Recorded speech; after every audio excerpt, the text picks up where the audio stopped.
Bonjour, voici une première vidéo qui porte sur le chapitre 18 Applications linéaires et nous allons traiter les pages 8 et 9. Je vous rappelle la proposition 10 que nous avions démontrée en classe, où on prenait une famille génératrice de grand E et F une application linéaire de grand E dans grand F. Cette proposition dit que la famille f de E1 jusqu'à f de n est génératrice de im de f. Je vous rappelle que im de f, c'est l'ensemble image de f, c'est en fait l'ensemble f de grand E. Nous en avons déduit de manière immédiate que l'application f est surjective si et seulement si la famille des f de EI est génératrice de grand F. On en vient à la proposition 11, où on prend cette fois une famille de n vecteurs quelconque et f une application linéaire de grand E dans grand F. Le premier point dit que si la famille E1 jusqu'à En est liée, alors la famille image est également liée. Le deuxième point, c'est sa contraposée, qui dit donc que si la famille image est libre, alors les vecteurs, la famille initiale est libre. Le troisième point dit que si la famille E1 jusqu'à En est libre, et si de plus f est injective, alors la famille f de E1 jusqu'à f de n, c'est-à-dire la famille image, est libre.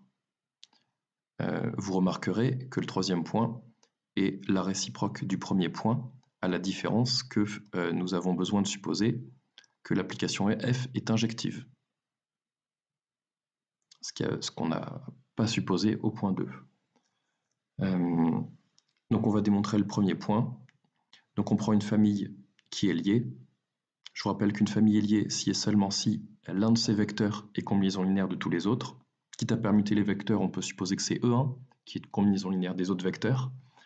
Je calcule f de E1, on applique la linéarité de f, et on obtient donc que f de E1 est une combinaison linéaire des autres f de EI pour i valant de 2 à n, donc la famille des f de EI est liée. Le deuxième point, c'est la contraposée du premier, il n'y a rien à démontrer. Le troisième point, on suppose donc que la famille E1 jusqu'à En est libre et de plus que f est injective. Je vous rappelle que pour démontrer qu'une famille est libre, on en prend une combinaison linéaire qui donne 0, et on doit démontrer que la seule possibilité, c'est que les scalaires, donc les lambda i ici, soient nuls. Par linéarité, que f des sigma lambda i est bien égal à sigma des lambda i f de ei. Du coup, cette hypothèse évidemment implique celle-ci. Ça, c'est juste la linéarité. Mais f est injective, et on sait que quand on a une application injective, si f de x est nul, alors x est nul. Donc là, en l'occurrence, c'est pas x, c'est sigma des lambda i ei. Son image est nulle, et donc par injectivité de la fonction, par injectivité de l'application linéaire, sigma des lambda i ei est égal à 0. Donc j'insiste, pour une application linéaire, on a démontré qu'elle est injective si et seulement si, quand f de x est nul, alors automatiquement x est nul. On en est là. Or, la famille des EI est libre, donc ça implique que tous les scalaires sont nuls. On a bien démontré que si sigma des lambda i f de i est nul, alors les scalaires sont tous nuls. C'est bien la preuve que la famille des f de i est libre. Proposition 12, c'est un peu un résumé parce qu'on a déjà démontré plein de choses là-dedans. Donc cette fois, on suppose que la famille est une base de E. Base de E implique génératrice, du coup on pourra appliquer la proposition 10, et implique libre, du coup on pourra appliquer la proposition 11. Donc la proposition 12 dit que f est injective si et seulement si la famille image est libre, f est surjective si et seulement si la famille image est génératrice de grand F, et f est bijective si et seulement si la famille f de 1 jusqu'à f de n est une base de grand F. Le premier point, l'implication de la gauche vers la droite, c'est ce qu'on a démontré à la proposition 11, c'est le troisième point qui est juste au-dessus, qu'on vient de démontrer.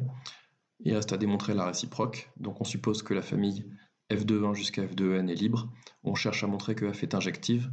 Comme je viens de vous le rappeler, il suffit de démontrer que pour tout x, si f de x est nul, alors x est nul. Pour une application linéaire, j'insiste, c'est équivalent à démontrer l'injectivité. Je suppose donc que f de x est nul, et j'applique le fait que la famille E1 jusqu'à En est génératrice de E. On peut donc écrire x égale sigma des lambda i ei. f de x est nul, me donne donc que f de sigma lambda i est nul. J'ai juste remplacé x par cette expression, et j'obtiens ceci. Par linéarité de f, j'obtiens sigma des lambda i f de i est nul. Or, cette famille a été supposée libre, donc on en déduit que chacun des scalaires est nul. Si chacun des scalaires est nul, je reporte dans cette égalité et j'obtiens bien que x est nul. On a démontré que si f de x est nul, alors x est nul. Donc, f est injective. Grand 5, détermination d'une application linéaire. Je vous laisse relire le théorème 2, page 7. Ce théorème 3 y ressemble fortement. On prend E un espace vectoriel qu'on suppose avoir écrit sous la forme d'une somme directe des sous-espaces E1 jusqu'à En. Et pour tout i, je prends une application linéaire UI qui est définie sur le sous-espace vectoriel EI à valeur dans grand F. Le théorème dit qu'il existe une unique application linéaire petit f de grand E dans grand F, telle que pour tout i, f restreint à EI est égal à l'application linéaire UI. On va démontrer ce théorème par analyse synthèse où nous admettrons la synthèse. On va traiter la partie analyse qui est particulièrement intéressante. J'insiste sur le fait que ce que veut dire ce théorème, il veut dire que si on connaît la restriction de f à chacun des sous-espaces EI, en fait on connaît totalement l'application f, puisqu'il en existe une et une seule. Donc je suppose l'existence de cette application linéaire f qui vérifie pour tout i f restreinte à EI est égal à UI, et je fixe un vecteur x de E.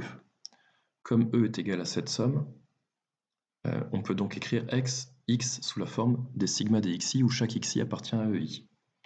Ici, j'aurais même unicité de l'écriture, mais j'en ai même pas besoin dans la partie analyse. Par linéarité de f, je peux calculer f de x, et f de sigma des xi me donne sigma des f de xi. Or, chaque xi est dans EI. Du coup, f de xi est égal à la restriction de f à EI de xi. Je rappelle, f restreint à EI, c'est la même application que f, à ceci près que elle n'est définie que sur EI et pas sur E en entier. Mais là, xi est dans EI, donc cette égalité est évidente. Sauf que f restreint à EI, on a supposé que c'était UI. Du coup, je reporte dans cette somme et j'obtiens une expression pour f de x égale sigma des UI xi. UI de xi. On vient de trouver une expression pour f de x, ce qui prouve bien que la partie analyse est terminée. Du coup, on a bien prouvé l'unicité de cette application linéaire f.